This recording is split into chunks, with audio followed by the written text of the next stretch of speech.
Hello everyone, मैं M.K. Jaiswal अपने YouTube channel में आप सबका स्वागत करता हूं। और आज का सब्जेक्ट है नशा। नशा सभी बुराइयों का जड़ है, तो इस वीडियो को अंत तक देखिए।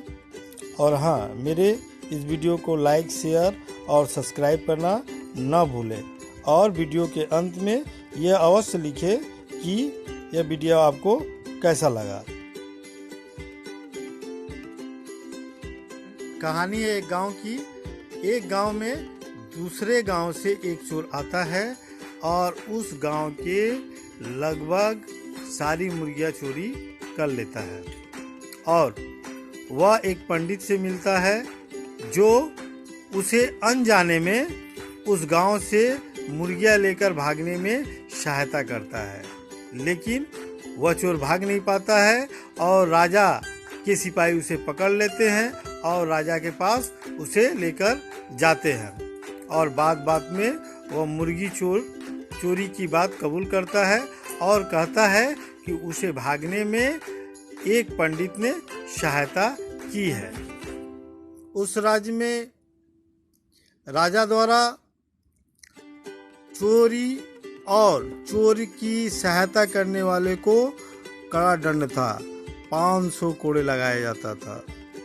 अगले दिन पंडित को राज्यसभा में गांव द्वारा प्रस्तुत किया जाता है। राजा पंडित होने पर उसे छूट देते हैं और कहते हैं, आप ही चयन कर लीजिए अपनी सजा।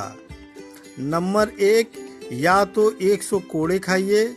नंबर 2, या तो आप पंडित हैं इसलिए मांस खाकर अपना धर्म नष्ट कीजिए। या नंबर 3, मदिरा पान कीजिए। पंडित बहुत सोचता है। सोचते सोचते कहता है, अपने मन को समझाता है कि अरे मदिरा तो भगवान इंद्र भी पान करते थे, चलो मदिरा ही पीते हैं। अब एक थाली में मदिरा की बोतल और मदिरा सजा कर लाई जाती है और पास में एक थाली में मांस रखा जाता है और तीसरे थाल में एक कोड़ा रखा जाता है। जब वह एक गिलास मदिरा को पान करता है तो पहली बार उसने मदिरा पान किया था, इसलिए बहुत मदिरा कड़वा लगता है और उसका स्वाद बिगड़ जाता है। और वह सोचता है कि मैं सारा बोतल कैसे पीऊंगा, और वह मांस का भी सेवन कर लेता है। और जब शराब और कबाब पंडित जी के पेट में जाता है तो पंडित जी सब कुछ भूल जाते हैं और राजा को कहते हैं कि तुम शक्तिशाली नहीं, मैं भी शक्तिशाली हूँ, मैं तुम्हें देख लूंगा। इस बात से राजा बहुत क्रोधित होता है और कहता है, ले जाओ इस पंडित को कारागार में डाल दो। जब सुबह यह नशा छूटेगा या उतरेगा तब इसे कारागार से लाकर 500 कोड़े लगाना।